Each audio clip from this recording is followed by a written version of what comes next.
cracks. Ok, bueno, en el siguiente es la pérdida de absorción de nutrientes o presencia de solutos no absorbibles en la luz intestinal. Esta es también conocida como la diarrea osmótica. Y como les mencionaba, esto puede ser por enfermedad celíaca, ya sea por el daño en las microvellosidades, en la inflamación o la diarrea causada por laxantes. Este mecanismo subyace a la diarrea inducida por la dieta y pues la característica de este tipo de mecanismo es de que va a mejorar con el ayuno en estos pacientes. A diferencia de este mecanismo, que es una secreción aumentada o absorción reducida de electrolitos, que estos electrolitos, que es más que nada sodio, cloro, potasio y bicarbonato, y que pues estos se absorben a nivel del epitelio. Tenemos aquí defectos congénitos en los procesos de absorción de los iones, como es en la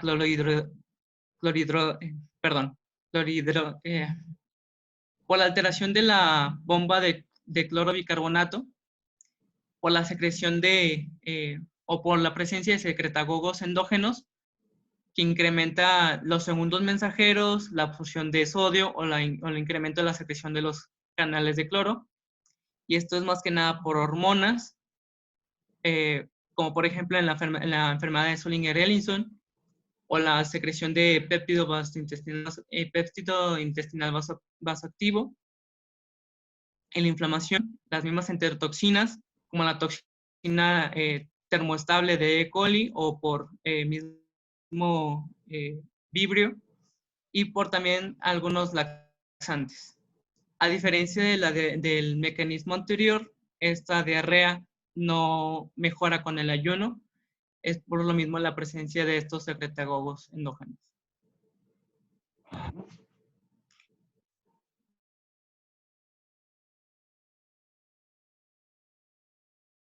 Intestinal, ya que no solamente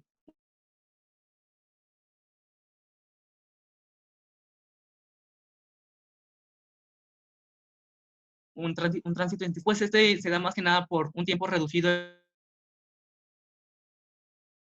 la absorción de los líquidos. Ejemplos incluyen la hipermotilidad del intestino, que esto es bastante común y de manera funcional en bebés y niños pequeños, que muchas veces es denominada diarrea del niño. Sin embargo, pues también se puede observar en pacientes con hipertiroidismo y otras situaciones que disminuya el tiempo de absorción de nutrientes. Okay. En mecanismos de transporte de líquido acelerado en enfermedades diarreicas, estos pues es básicamente lo mismo que ya mencionamos de la diarrea secretoria. Lo que le mencionaba es el transporte de electrolitos impulsado por los mismos nutrientes.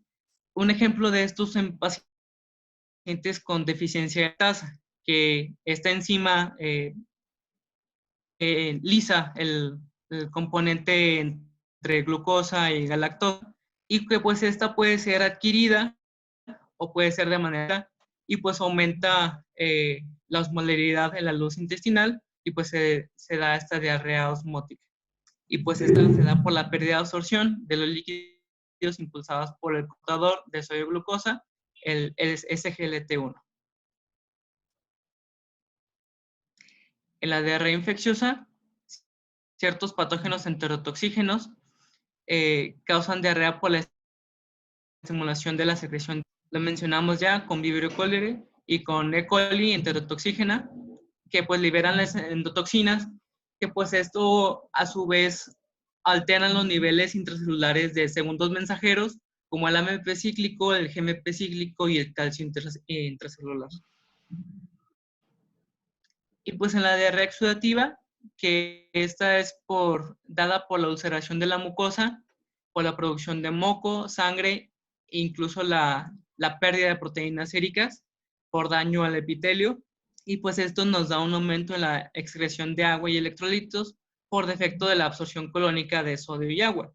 Ejemplos de estos, pues, sería en instalaciones tempranas de colitis ulcerativa crónica en específica o enfermedad de Crohn, o puede ser también por infecciones por salmonella y por shigella, que esto pues se daría por la respuesta inflamatoria y con ello el reclutamiento de células inmunes que a su vez empeoran el cuadro, liberan citocinas y dañan con esto la mucosa y se reduce el nivel de absorción intestinal. Además de que aumentan la señalización intracelular por calcio intracelular. ¿Alguno duda hasta el momento de los mecanismos? No. No. Y pues vemos aquí en los grupos de riesgo, aquí los mencionaba, son como que los que están más predispuestos a padecer este tipo de padecimientos, sobre todo los viajeros, donde menciona que el 40% de los turistas que viajan a zonas endémicas, como es en Latinoamérica, en Asia o en África, que pues esto es más que nada enterotoxigénica o E. coli enterogregativa por Campylobacter, por Shigella y además de otros microorganismos. Por intoxicación alimentaria, esto es por diferentes microorganismos, por ejemplo, Salmonella, Campylobacter o Shigella, que estos están presentes en productos avícolas, el E. coli enterohemorrágico, el Bacillus cereus, que está en el arroz frito, la listeria en alimentos congelados o en quesos, y el vibrio, salmonella o hepatitis A, presente en los mariscos. Aquí es importante también evaluar el grado de cocción de los alimentos que pues, puedan predisponer a estos cuadros. En pacientes inmunocomprometidos, que estos pueden ser de inmunodeficiencia primaria o secundaria, en los de inmunodeficiencia primaria por deficiencia de hemoglobina A o por una hipogamaglobulinemia, y por inmunodeficiencia secundaria en pacientes con SIDA, que pues estos presentan infecciones por organismos oportunistas, como son las micobacterias, Cryptosporidium, citomegalovirus, etc.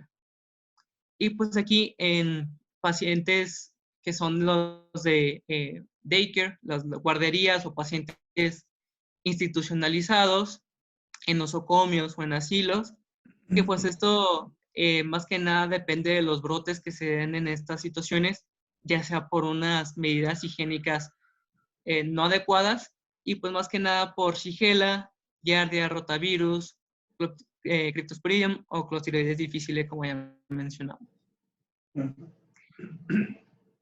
¿Alguna duda, algún comentario hasta el momento?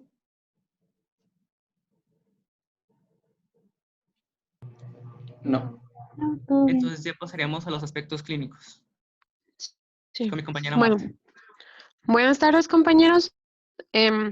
Voy a presentarles los aspectos clínicos y el enfoque diagnóstico que se le van a dar, que se le va a dar a esta, perdón, Pero nada más dime quién eres, doctora. Marta Rosas.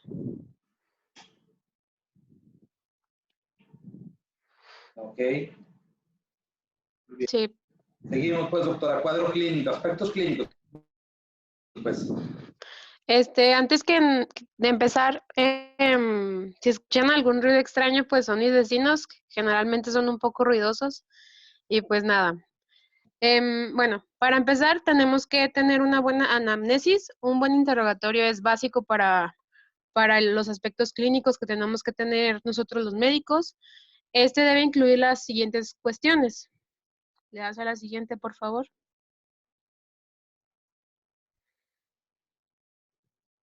Tony.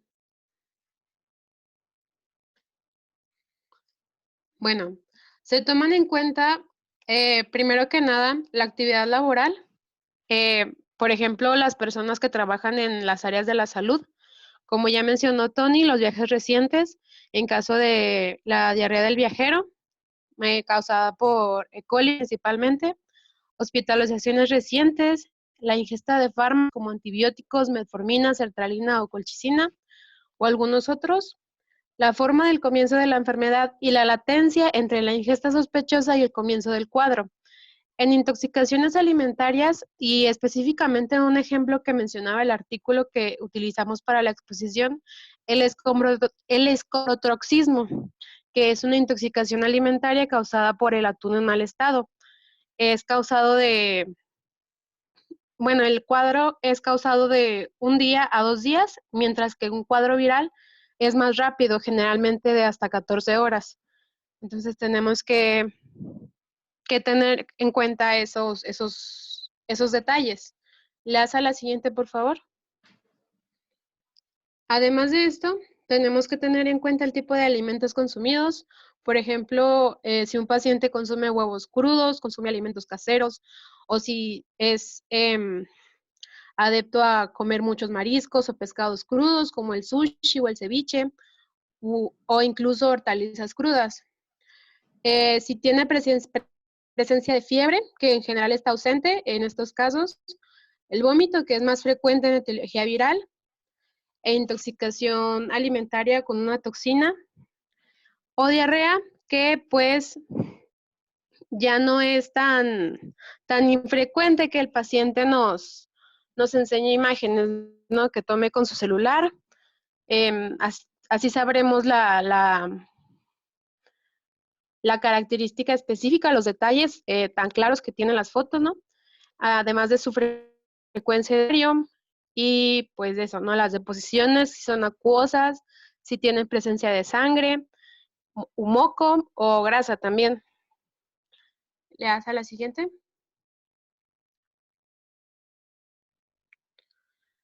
También debemos evaluar el estado general del paciente, oliguria, si ha presentado desmayos, lipotimia, por ejemplo, o en casos específicos seleccionados como hábitos sexuales de riesgo o comorbilidades, se incluyen la diabetes, pacientes con VIH-Sida, pacientes trasplantados que tengan inmunosupresión o pacientes embarazadas. Siguiente. En el examen físico, como ya les mencioné, no es frecuente, o bueno, tan frecuente encontrar fiebre, pero no se descarta. Fiebre sobre 38.5 grados centígrados. Y es muy importante para nosotros buscar signos de deshidratación, como el ortostatismo, turgor cutáneo, verificar el llene capilar u otros que nos indiquen que el paciente tenga deshidratación, ¿no? que nos lleven a decidir si el paciente es mejor que tenga hidratación parenteral o si se hospitalice. Además, tenemos que explorar el abdomen, obviamente, verificar si tiene ruidos hidroaéreos, puntos sensibles, el signo del rebote o masas palpables. A la siguiente, por favor. Si no tienen alguna duda de esto, pasaremos al laboratorio. Bueno, empezando Doctora, con en esto. el cuadro clínico, no sé si Sí. los vamos a ver de uno por uno, pero bueno, no. Por ejemplo, que a un recordatorio de, por ejemplo, el Vibrión cólera. Ajá. La característica clínica es que, ya lo dijo Quiñones, o sea, aquí es por una activación del AMP cíclico, ¿sí? Y entonces, por lo tanto, hay una deshidratación isotónica, ¿sí? Porque sale agua y sale sodio, sí. Pero acordarse que esa diarrea es la que mata a las personas, porque la deshidratación es tremenda, ¿sí? O sea, la pérdida de líquidos, que ya, como tú ya nos dijiste, es el que le dicen el agüita de arroz, esa es la que, sí. Ese tipo de diarrea es lo peligroso del cólera y de eso se mueren ¿cómo se llaman? Las endemias de cólera y ese asunto. Sí, ya sabemos que los pacientes no tienen fiebre. ¿Por qué? Porque no hay daño a la mucosa, sino que nada más está activado el AMP o el GMP y entonces ahí hay mucha salida de líquidos y electrolitos y esos pacientes en el cuadro clínico entonces presentan diarrea severa y pueden llegar hasta pérdida de volumen de 15 litros en 24 horas. Por eso no se alcanzan con los requerimientos normales. Entonces, hay que tener presente eso. Y luego, otro asunto del cuadro clínico, no sé si lo vamos a ver, pero alguna mención que también siempre se las preguntan es acerca de la OX, de la O157H7, ¿sí? Que es la E. coli. E. coli. Hemorrágica. Sí. Acuérdense que siempre les preguntan eso en sus exámenes. Esa es la bacteria que nos causa el síndrome urémico hemolítico. ¿De acuerdo? Pregunta de examen. Síndrome urémico hemolítico es por la E. coli O157H7. ¿Sí? ¿Y qué lo caracteriza? Entonces, ese es un pacientito, se los voy a decir porque es una cosa inolvidable para mí, porque yo pienso que eso le pasó a un pacientito que nosotros que tuvimos. Entonces, ¿dónde agarras la O157H7? En la carne de hamburguesa mal cocida, en términos generales. Y ya ves como en los Estados Unidos se venden un chorro de hamburguesas, entonces esas hamburguesas mal cocidas son responsables de ese síndrome urémico hemolítico en los Estados Unidos y causa un número de muertes muy importantes. Y tú dices, ¿cómo? Pues por una hamburguesa contaminada del O157.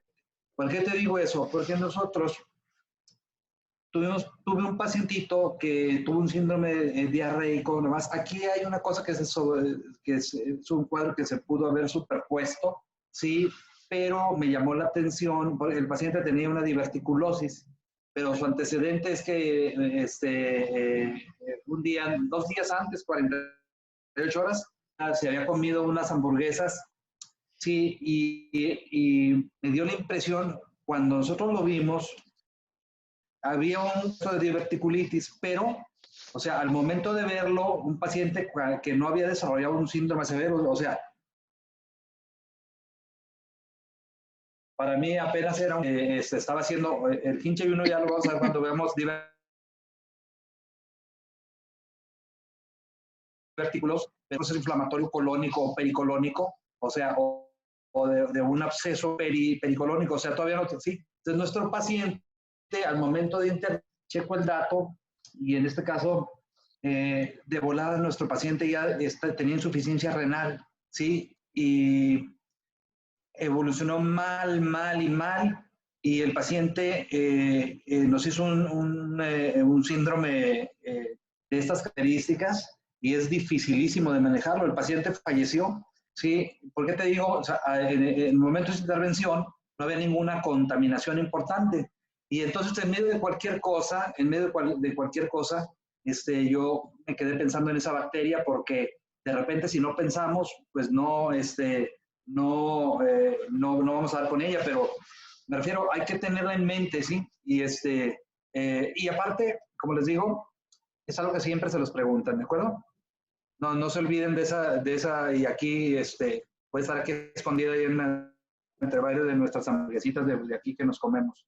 Entonces, por eso, ese es un consejo también. Siempre que piden una hamburguesa, ¿sí?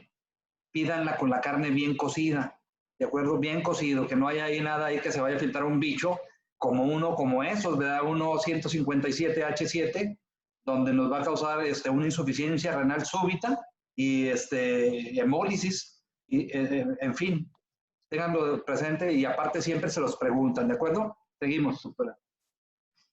Ok, bueno, para los laboratorios, lo primero que tenemos que pedir en los exámenes sanguíneos, pues son los electrolitos plasmáticos y la creatinina, ¿no? Más que nada para saber el estado hidroelectrolítico del paciente y la función renal. También tenemos que pedir un hemograma completo para buscar leucocitosis y en este caso desviación a la izquierda, que nos indicaría una infección bacteriana. Esto en pacientes comprometidos pues sería bastante importante de considerar. Y pues también una eosinofilia que podría verse en infecciones parasitarias con migración extraintestinal, como la estrongiloidosis, es un ejemplo de ella, pero pues como ya vimos en patología, muchas infecciones parasitarias aumentarían los niveles de eosinófilos, no nada más este ejemplo. Le das a la siguiente, por favor. Los exámenes fecales, el estudio coprológico, bueno, es un examen sencillo, barato y pues que prácticamente está disponible en muchas partes. Este también nos muestra la presencia de leucocitos fecales que nos orientan a gérmenes, bacterias o virus que actúan invadiendo la mucosa intestinal. También se puede pedir específicamente una proteína que es la calprotectina fecal. Es una proteína del citoplasma de los leucocitos. Esta proteína es muy sensible. Esta se encuentra elevada en las deposiciones cuando hay una inflamación de la mucosa intestinal, que también nos indicaría pues una invasión de los virus o bacterias o parásitos, en este caso, que nos provocan la diarrea aguda.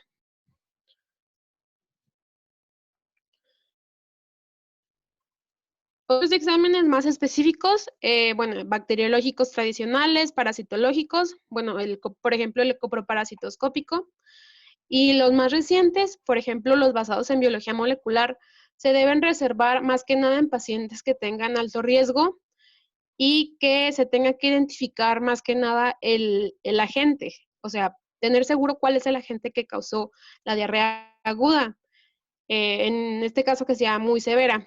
Por ejemplo, en casos en que la fiebre sea mayor a 38.5 grados, pacientes que tengan comorbilidades, como ya les mencioné, diabetes, VIH, pacientes trasplantados, inmunosuprimidos o embarazadas, pacientes que estén recibiendo antibióticos, en este caso que estemos sospechando de Clostridium difficile, perdón, y pacientes cuya diarrea se prolongue por más de 14 días, o como ya mencionó el doctor, pacientes con diarrea aguda profusa que tenga caracteres de cola como agua de arroz, deshidratación y disentería.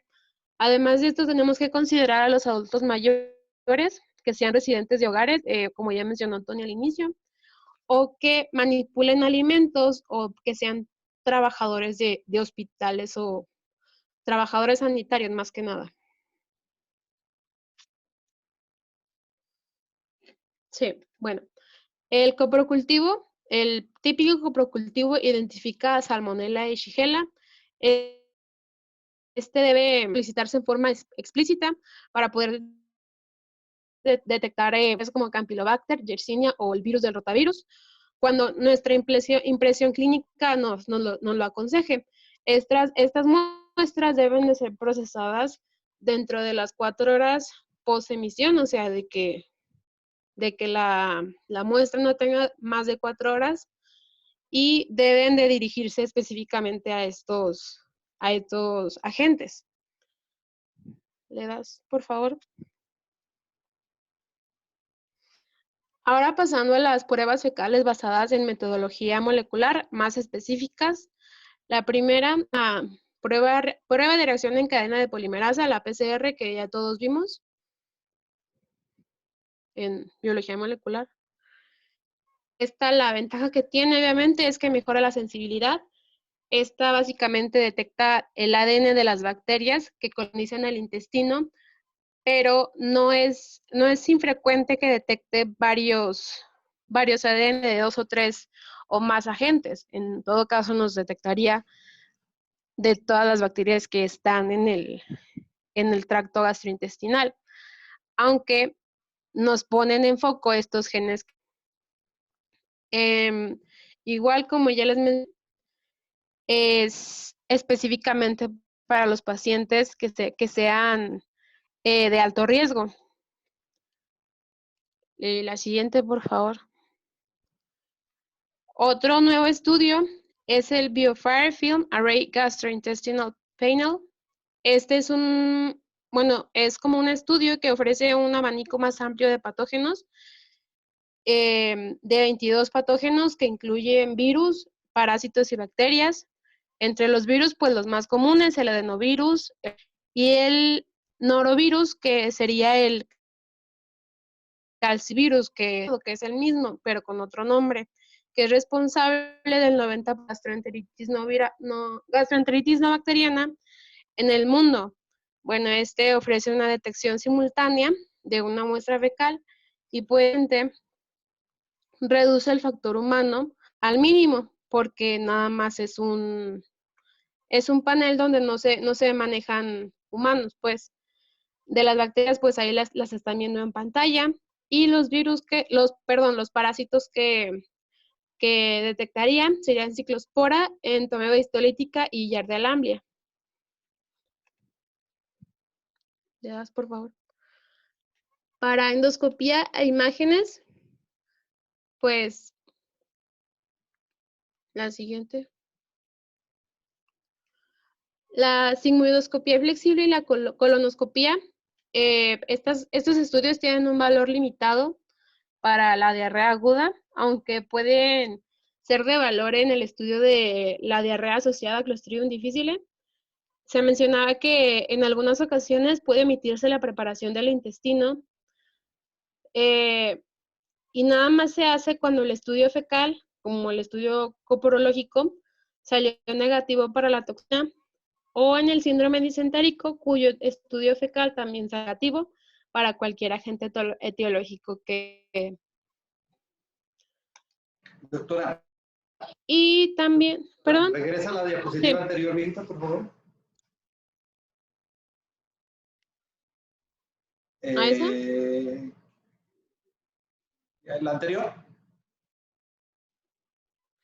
La del... Siguiente, para adelante. Ahí mero. Ok. Entonces, aquí, acuérdate nada más, mencionas colonoscopía, un valor limitado para diarrea aguda, de acuerdo, sí, de hecho, casi eso no pasa, al menos de que el paciente no está evolucionando bien, ¿sí? Y nuestra diarrea, que al principio pareció osmótica o secretora, entonces ahora se tornó inflamatoria, como tú ya dijiste. Inflamatoria, ya lactoferrina, calprotectina, etcétera, datos donde la destrucción de plasma de los leucocitos ya están detectados allá. Entonces, la endoscopía de colon es solamente cuando el paciente anda bien, ¿de acuerdo? Entonces, algo está pasando, se está tornando inflamatoria. Están todas las otras causas, Shigella, Salmonella, Campylobacter, no olvida, Yersinia enterocolítica. Yersinia que te infecta la parte distal del ilion y también como es invasora, o sea, invasora del epitelio, entonces te puede dar un cuadro semejante a apendicitis, ¿de acuerdo? Y por otro, es que definitivamente, si nosotros estamos sospechando clostridios difficile y creemos que nuestro paciente tiene una colitis pseudomembranosa, tienes que hacerle la endoscopia a fuerza, ¿sí, viejita? Porque eso es patognomónico. Si hay algo patognomónico en endoscopía, ¿sí? De todo, ¿sí? Sería la colitis pseudomembranosa. Y una vez detectarla para ver qué te estás enfrentando, porque de repente te enfrentas a un problemilla de tratamiento que a veces no responde a los antibióticos clásicos. ¿De acuerdo, doctora? Sigue, doctora. Sí. Ok, bueno. Siguiendo con la endoscopía digestiva alta, esta se hace en contados casos. En caso, bueno, por ejemplo, donde se sospeche infección por Giardia o en etapas iniciales de enfermedad celíaca. También otro estudio importante que se podría hacer en algunos casos sería la tomografía axial computarizada o TAC, que podría demostrarnos engrosamientos parietales u otros cambios, por ejemplo, como colitis isquémica, hemorrágica o inflamatoria. Y esto podría ser importante, como ya mencionó el doctor, en colitis fulminante por Clostridium difficile. Y pues eso sería todo de mi parte y le cedería la palabra a mi compañera Fernanda, que continuaría con tratamiento. Sí, exacto, doctora. Bueno, entonces, nomás ahí reforzando esa parte, nuestro tema en este caso es diarrea aguda, pero como tú ya viste, de repente hay un pacientito que se está escapando a hacer a una diarrea persistente, o bien nosotros tenemos una diarrea que puede ser el debut, ¿sí? De una diarrea que clásicamente nosotros la vamos a etiquetar como una diarrea crónica. Por ejemplo, si nuestro paciente está debutando con un cuadro diarreico no inflamatorio, porque resulta que está en sus primeros cuadros clínicos, por ejemplo, de enfermedad celíaca, ¿sí? Y en ese momento nuestro paciente, para fines prácticos, tiene una diarrea aguda, porque todavía no la clasificamos como tal. O sea, varios de los estudios que nos acabas de mencionar, pues a veces van a ser útiles porque estamos en la transición para ver qué más, si el paciente va a evolucionar a una diarrea más persistente o de plano meternos a la diarrea crónica. Seguimos. Sí, ok. Sí, Ahora, yo, Fernanda Rivera. Fernanda. Bien. Ok. ¿Ya ven la presentación? Ya, sí. Ok, bueno, vamos a iniciar con tratamiento. Vamos a tener que el objetivo principal de este es mantener la hidratación y el equilibrio hidroelectrolítico y ácido base. Además de que también se puede dar tratamiento para los síntomas, como fiebre. El reposo va a depender de cada caso, pero hay criterios de gravedad que determinan si el paciente va a ser o no hospitalizado, y estos son deshidratación severa, fiebre mayor de 38.5, compromiso sensorial, disentería, adultos mayores, embarazadas o algunas comorbilidades como diabetes o inmunosupresión. En realidad, referente a la dieta, no hay estudios que demuestren utilidad en restricciones, y una dieta que sea útil de manera empírica es pues, la dieta BRAT, pero no se ha demostrado que tenga tanta utilidad como se esperaría, y esta pues consiste en plan sana y pan. Esto es desarrollar una intolerancia transitoria a la lactosa, y bueno, pues mucha gente pues suele tomar bebidas isotónicas como Gatorade, pero pues estos son en realidad pobres en sodio, aunque se puede complementar con caldos ricos en sal. Los alimentos que se van a utilizar pues se pueden dividir en 4 grupos: diarreicos, probióticos, subsalicilato de bismutílicos. Vamos a comenzar con los agentes antidiarreicos, que va a aumentar la absorción de agua y electrolitos, disminuir la motilidad y secreción intestinales, pero no va a cortar la evolución de la enfermedad.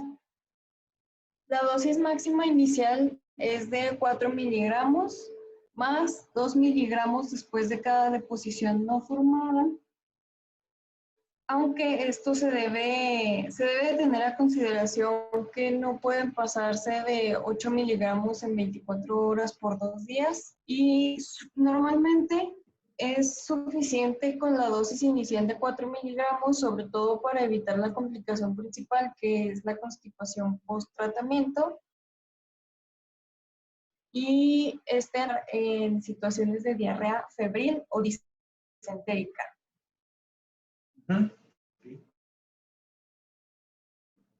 Agentes antidiarreicos, esta vez con el racecadotril, inhibidor de las encefalinas, que disminuye la secreción intestinal, pero no tiene efecto sobre la motilidad.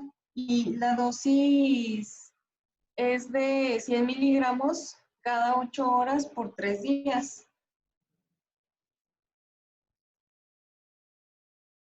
Vamos a pasar a agentes antidiarreicos. Vamos a pasar con los probióticos, y se mencionaba el perenteril, que es a base de Saccharomyces boulardii.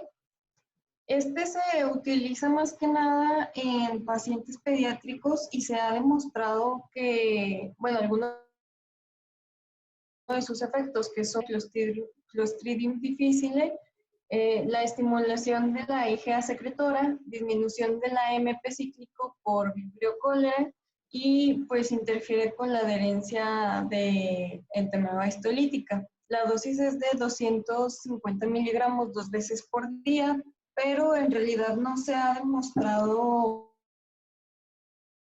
efectividad en ciertos grupos de pacientes como adultos mayores o personas con diabetes. En el artículo se mencionaba que los probióticos, si se usan junto a un esquema de rehidratación, parece ser seguros y tienen claros efectos en acortar la duración de la enfermedad y reducir la frecuencia de deposiciones en la diarrea aguda. Vamos a pasar con el subsalicilato de bismuto, y pues yo creo que es el más conocido, es el peptobismol, y estimula la absorción hidroelectrolítica al ser un antisecretor. Cuando se hidroliza a ácido salicílico, va a provocar la inhibición de la síntesis de prostaglandinas responsables de la inflamación intestinal y va a hipermotilidad, o sea, va a tener un efecto en la motilidad del intestino. Vamos a pasar a los antibióticos y en estos casos solamente se va a dar un tratamiento empírico de antibióticos en ciertas situaciones, que son en los ancianos, inmunocomprometidos, en casos de sepsis, en casos de prótesis articulares, en casos de diabetes, en pacientes con VIH-Sida y en diarrea del viaje. Bueno, vamos a tener que los antibióticos acortan la duración y evolución de la enfermedad, disminuyen el riesgo de transmisión y previenen complicaciones, y pues no son necesarios para infecciones leves por salmonela, que es una infección autolimitada. Bueno, aquí vamos a tener una tabla que nos va a sintetizar el método diagnóstico y terapia antimicrobiana de las enfermedades, bueno, más bien de la diarrea aguda causada por los principales agentes infecciosos. Doctora, nada más que pues sí está larguita. Mande. les voy a hacer un comentario así práctico, porque esto lo tienen que saber, porque, o sea, de los primeros casos que ustedes van a ver, así como doctores, ya ahorita, desde ahorita, sí, que les van a decir, doctor, aquí tengo una pacientita que tiene una diarrea, ¿sí? Entonces, como ustedes saben todo esto, dicen, no, ¿sabes qué? Pues un norovirus, un rotavirus, si el niñito, vamos a dejarlo que solo se vaya, vamos a darle un Gatorade, vamos a darle un electrolit, vamos a darle un suero oral, vamos a darle, sí. Y si tú te fijas, ahorita que también estaba viendo Quiñones los mecanismos y todo, sí, pues también de repente los pacientes con diarrea inflamatoria, por otros bichitos que alteran la mucosa, también tienen un periodo de autolimitación. O sea, si los virales en 2 o 3 días se autolimitan, también, como acabas de decir de lo de salmonela, por eso me acordé, sí, que de repente hasta las enfermedades bacterianas se pueden autolimitar. No más que, por ejemplo, ¿cuál es el consejo práctico que yo les doy?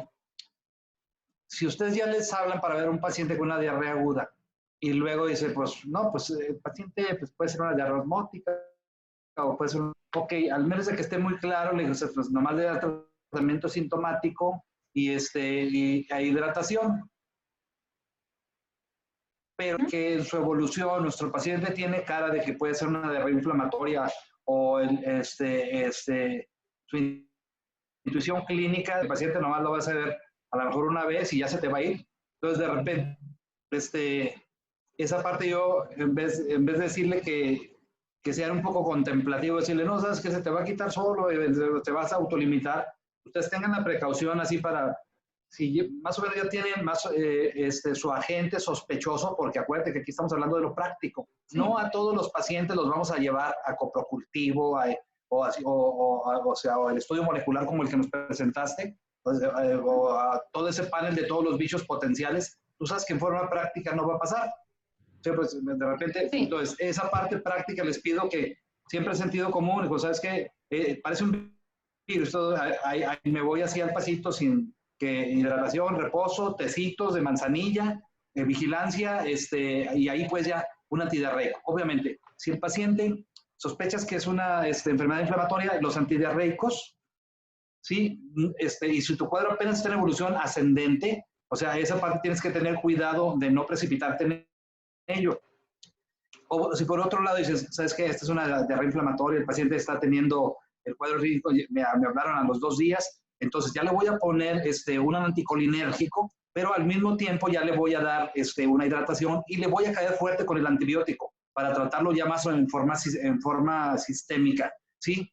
Entonces esa parte, el resumen es, tengan cuidado, si el paciente es totalmente un curso benigno de algo viral, está bien, pero si no, ustedes, su sentido común los debe llevar a decir, ¿sabes qué? Este paciente yo ya le voy a dar esto, le voy a dar este analgésico, le voy a dar este anticolinérgico, le voy a dar esto, porque si no, mi paciente, si a las 24 horas, a las 12 horas que ya me vio y que yo lo estuve en fase contemplativa, se va a ir de tu lado y se va a ir a buscar otro doctor.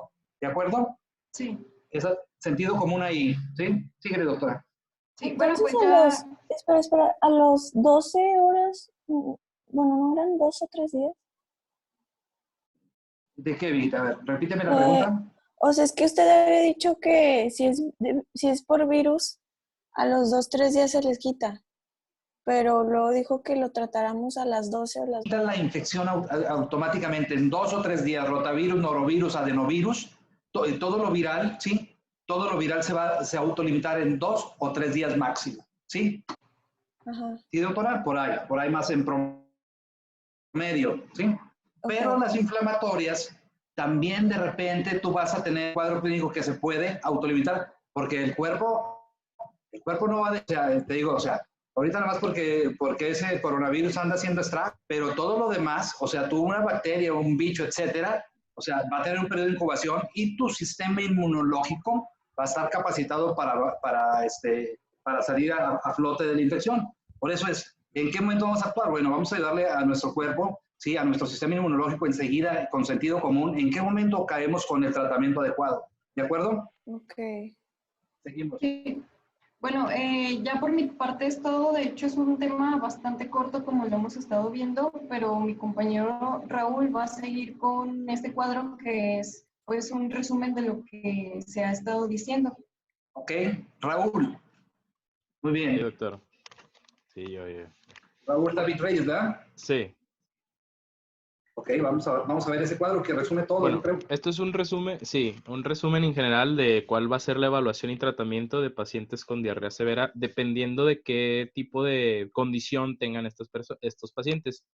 Por ejemplo, menciona que en colitis persistente, más bien colitis presente, perdón, que es pequeño volumen de deposiciones que contienen sangre visible con o sin moco, urgencia fecal y tenesmo, pues se debe de obtener una muestra de deposición para cultivo de Shigella, Salmonella, Campylobacter o Escherichia coli, productora de toxina Shiga, o como ya vimos, la toxigénica O157H7. Entonces, pues si el paciente tiene fiebre, se debe realizar cultivo de sangre y si está inmunocomprometido, buscar patógenos entéricos en deposiciones y pues ya tratar el patógeno específico identificado. Si el paciente tiene temperatura mayor de 38.5 grados, si es una enfermedad invalidante o de duración de más de 48 horas, que como mencionó el doctor, pues ya debió de haber sido autolimitada. En todo caso, si se tratase de una enfermedad viral, pues se debería de buscar algún otro patógeno. En todo caso, pues si la condición es estable y en mejoría, pues no requiere pruebas diagnósticas y solamente se debe tratar con tratamiento conservador. Si se contagió por medio de una exposición a ambiente hospitalario, pues se manifiesta como diarrea moderada, sin respuesta, inflamatoria, con leucocitos elevados mayores de 15,000 o sin fiebre también, disminución de orina o falla orgánica. Perdón, es que mi compu está parpadeando. En todo caso, en estar en estas condiciones, pues se debe tratar con líquidos y electrolitos, a menos que la condición empeore. Después menciona que si la... Doctor, Mande, te doctor. quiero decir algo ahorita que no sé si nos pasó, pero acuérdate que en la O157H7, no sé si lo mencionamos ahorita, o sea, no es conveniente dar antibióticos, ni Ajá. también algunos suplementos por la hemólisis que se puede pensar en prescribir plaquetas o algo. Entonces, está comprobado que si le das tratamiento a esos pacientes, es otra pregunta también que les hacen, ¿eh? No se deben de administrar antibióticos ni plaquetas, porque se sobreexpresa el gen de la bacteria. Haz de cuenta como que se enoja y todavía va a producir más complicaciones. ¿Sí? Ok, Esa es una cosa que también se las pueden preguntar. sí. Seguimos, doctor. Después, en todo caso de tener una condición en que exista diarrea severa con cualquiera de las siguientes condiciones, que haya más de 6 deposiciones al día, que la diarrea haya durado ya más de 3 días, una respuesta inflamatoria de leucocitos mayores a 15,000, fiebre o deposición disentérica, pues se debe de hacer una prueba de deposición para toxina de Clostridium difficile y tratar si es posible. O en todo caso, considerar una colectomía si el paciente tiene temperatura alta o toxicidad. o si también tiene curso fulminante con megacolon. Y en el caso de que sea una diarrea persistente mayor a 14 días, se debe obtener una muestra de deposición para cultivo del patógeno, ya sea bacteriano, entérico o parásito. Y si el paciente está inmunocomprometido, buscar ciertos patógenos que ya les hablaré más adelante. Y pues darle un tratamiento específico para ese patógeno. Entonces ya pasaríamos, ¿le puedes dar a la siguiente, por favor?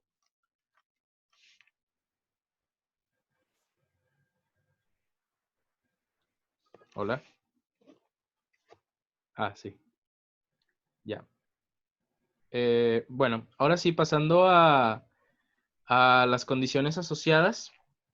Estas pueden ser distintas patologías con las que puede cursar un paciente que haya tenido algún tipo de cuadro diarreico asociado a distintos patógenos. Un caso de ellos es, por ejemplo, la artritis reactiva. Que la artritis reactiva se menciona que es una respuesta autoinmune que sucede después de infecciones por Salmonella, Shigella o Yersinia. Aquí menciona que esta respuesta autoinmune afecta tanto al patógeno como a tejidos articulares o periarticulares. Es por eso que los pacientes suelen referir dolor articular después de haber padecido un cuadro diarreico. Después tenemos el síndrome de intestino irritable postinfeccioso. Este está caracterizado por ser una inflamación de bajo grado con atrapamiento de aire, que este atrapamiento de aire es el que va a alterar la motilidad intestinal. Entonces los pacientes van a referir que tienen constipación. Entonces, este cuadro sucede de 5 a 10% de los casos de infecciones bacterianas por bacterias entéricas y afecta principalmente a personas jóvenes de sexo femenino. Y pues menciona que en el mejor pronóstico o en el mejor de los casos, que el síndrome irritable puede prolongarse hasta por 8 años. No suele tener como complicaciones muy graves, solamente mencionaba eso de la constipación y pues ya, o sea, sería como que en general todo de síndrome de intestino irritable postinfeccioso. ¿Le das a la siguiente, por favor? Exacto, sí, te das cuenta que en tu estudio de tu paciente con síndrome de intestino irritable, exactamente tú le vas a tratar de interrogar para ver si el paciente tuvo un cuadro diarreico así de importancia que haya sido el detonador o el gatillo de su enfermedad. A veces no encuentras nada, ¿verdad? Pero como tú lo mencionas, a veces se menciona que puede estar ahí. ¿Sí? Eso que acabas de decir también lo han mencionado para el gatillo se dispara, por ejemplo, colitis ulcerativa crónica en específica. O sea, no está tan claro, pero de repente puede ser que haya ese tipo de antecedentes. Adelante, doctor. Ok, gracias, doctor. A la siguiente, por favor. Bueno, ahora tenemos un síndrome de Guillain-Barré, o también conocido como polineuritis idiopática aguda. Esta suele ser común tras un paciente que padeció de una infección por Campylobacter. Este es prácticamente el patógeno que suele producir esta patología después de una enfermedad diarreica. Ocurre de 1 a 2 casos por cada 10,000 de pacientes que padecen infección por Campylobacter. Y esto se debe a que hay una reacción cruzada entre el patógeno y epítopes ganglionares neurales. Y pues, también se me olvidó mencionar que normalmente suele venir después de 2 meses de la infección. Entonces, pues tarda un poco en desarrollarse esta enfermedad. No es casi inmediato después de haber tenido esta enfermedad. Entonces, pues siempre hay que preguntarle a este tipo de pacientes, pues como ya mencionó el doctor, antecedentes de haber tenido alguna infección por Campylobacter, es muy probable que ese haya sido el caso. Después tenemos el síndrome hemolítico urémico, que ese ya lo mencionó el doctor, que es principalmente dado en pacientes pediátricos, principalmente por haber padecido de una infección por E. coli toxigénica, que es la O157H7. Y pues es principalmente encontrada en carne de res mal cocida, en carne de hamburguesa. Mencionaba también la bibliografía que era lo más común donde podía la gente enfermarse de este patógeno. Y pues es la principal causa de insuficiencia renal aguda en niños, ya que pues este síndrome, como lo mencionan, pues es un síndrome que se encarga de destruir los eritrocitos en sangre. Entonces, pues obviamente pues puede llegar a causar este tipo de cuadros agudos graves en el niño. Y pues ya eso sería todo de condiciones asociadas. Le das a la siguiente, por favor. ¿Alguien tiene alguna duda? No. Bueno, entonces ya entrando a diarreas en situaciones especiales, le das a la siguiente, por favor. Tenemos ya la diarrea del viajero. Esta, pues ya la mencionó mi compañera Fer. Esta nada más es en casos como especiales, desviándonos un poquito de cuál es el tratamiento a la población general. Para recordar nada más, la población general, como ya mencionó Fer, se trata con rifaximina, ciprofloxacina y acitromicina, en las dosis que ya manejó ella, o bueno, que venían en la tabla. Sin embargo, lo que aquí importa más es el manejo en cuanto a pacientes inmunocomprometidos. Obviamente, pues la diarrea del viajero depende muchísimo de cuál sea la bacteriología local y pues el paciente se puede enfermar tanto dentro del país como fuera del país. Y pues se mencionaba que en pacientes inmunocomprometidos, pues primero se debe dar una profilaxis con ciprofloxacina, 500 miligramos oral al día, o rifaximina, 200 miligramos 2 veces al día, hasta por 2 a 3 semanas. Aquí se mencionaba también que si el paciente tiene fiebre o disentería, se debe dar también acitromicina, 1000 miligramos oral por dosis única. Es una dosis pues bastante alta, pero pues esto es para los pacientes que están principalmente inmunocomprometidos. Y pues ya, eso sería todo por... Doctora, sí, aquí en México esa diarrea del viajero sería lo más frecuente E. coli enterotoxigénica o E. coli enteroagregativa. Sí. ¿De acuerdo? De lo más frecuente. Por esos medicamentos está bien lo que dijiste. Ujú. Sí, ahí se me olvidó agregarlo. Aquí menciona que cepas de E. coli enterotoxigénica es lo más común. Ok, Nada más que no lo metí muy en la bien. diapositiva. Perdón. Ujú. Ahora le das a la siguiente, por favor. Bueno, ahora en diarrea en pacientes con VIH-Sida, independientemente de todos los patógenos con los que ya estuvimos tratando, siempre se debe de investigar Cryptosporidium o microsporidios, ya que pues recordando que Cryptosporidium es un parásito que se encuentra en aguas contaminadas. En personas normales, este tipo de parásito no va a produce en sí una enfermedad autolimitante. Sin embargo, ya en pacientes inmunocomprometidos que padecen de SIDA, el Cryptosporidium pues, puede causar diarrea severa. También mencionaba que se podía dar enfermedad de la vesícula biliar como una colecistitis o inflamación del páncreas como una pancreatitis. Aquí se menciona que se debe dar terapia antirretroviral, obviamente pues pues sí, pues para pues el tratamiento, la terapia antirretroviral normal que se le debe dar a un paciente VIH-Sida, debe de tenerla antes de tratar a este patógeno.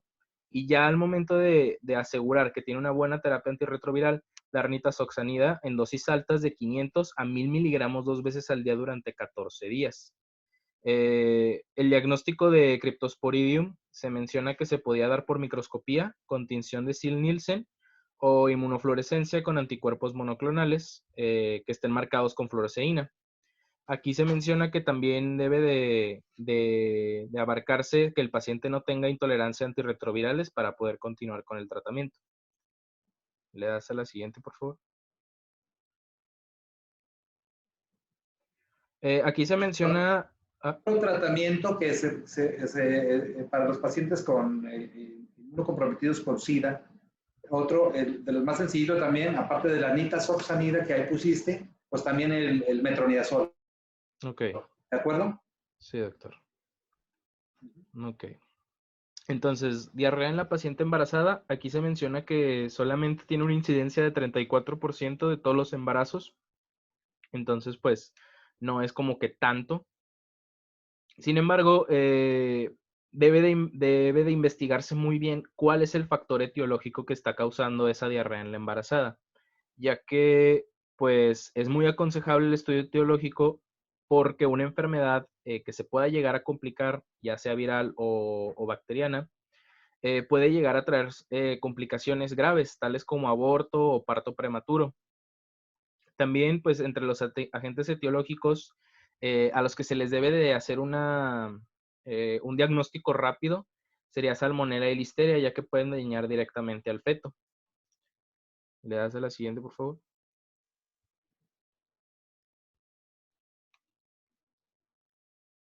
Después tenemos ya diarrea con sangre. Esto es más que nada, pues, saber qué tipo de patógenos son los que te pueden dar o causar diarrea con sangre, con contenido sanguíneo.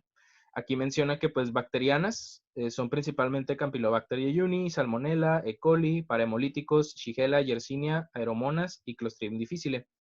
En virales es citomegalovirus y en parásitos Entamoeba histolítica y esquistosomiasis. Le das a la siguiente, por favor. Y ya para terminar, ya nada más entraríamos con la prevención. Aquí se menciona que, pues, a pesar de que las condiciones sanitarias en nuestro país han mejorado en cuanto a disponibilidad de agua potable, alcantarillado, cómo se entregan, ¿no?, distintos productos que vienen de granjas, pues aún así se debe de educar a la población en medidas de higiene. Obviamente, pues, tener una buena manipulación de alimentos para evitar una contaminación cruzada debe de ser útil. Como ya mencionó el doctor, pues cocinar bien la comida también para evitar ciertos patógenos, hervir el agua en caso de que, pues, se obtenga el agua de medios no potables, precaución al consumo de carnes crudas, especialmente mariscos, y que al viajar, pues, se deban de consumir los alimentos bien cocidos y de preferencia, pues, preparados por la propia persona. Y pues ya eso sería todo de nuestra parte. No sé si tengan alguna duda. Bueno, doctor, y les dejé ya en los videos que les puse para que practiquen agilidad ahí en los tratamientos. Ahí hay un videito que les pasé que se llama diarrea aguda, repaso en ARM. ¿Sí lo vieron, verdad? ¿Sí lo tienen? Sí, doctor, dice también. Ese está muy padre porque es un ejercicio práctico. Te pasa una pacientita ahí que tiene ciertas características y luego la va colocando de viajera, así de varios detalles y dependiendo de que si se fue de picnic, si dejó la carne fuera ¿cómo se llama? Del refrigerador, que se le contaminó con Clostridium perfringens, etcétera. Está muy práctico eso para que como ejercicio, ¿de acuerdo? Sí, doctor. Sí, doctor. Ok. Muy bien. Fuera de esto, varios de los mecanismos fisiopatológicos para las diarreas agudas, pues obviamente los vamos a estudiar en lo crónico para enfatizar ahí más o menos cómo es que se producen así la fisiopatología de las enfermedades, ¿verdad? ¿Quién más sigue? Yo, doctor. Ya terminó el equipo de diarrea aguda, sigue diarrea crónica, doctor. Diarreas crónicas. Bueno, ok, ¿quién va a comenzar? Julia. Yo, doc. Ahí voy. Espérame, vamos a ver. Julio Sánchez. Sánchez. A ti te encontré la Soriana, ¿verdad, Julio? ¿Mande? Te encontré la Soriana. Ah, sí.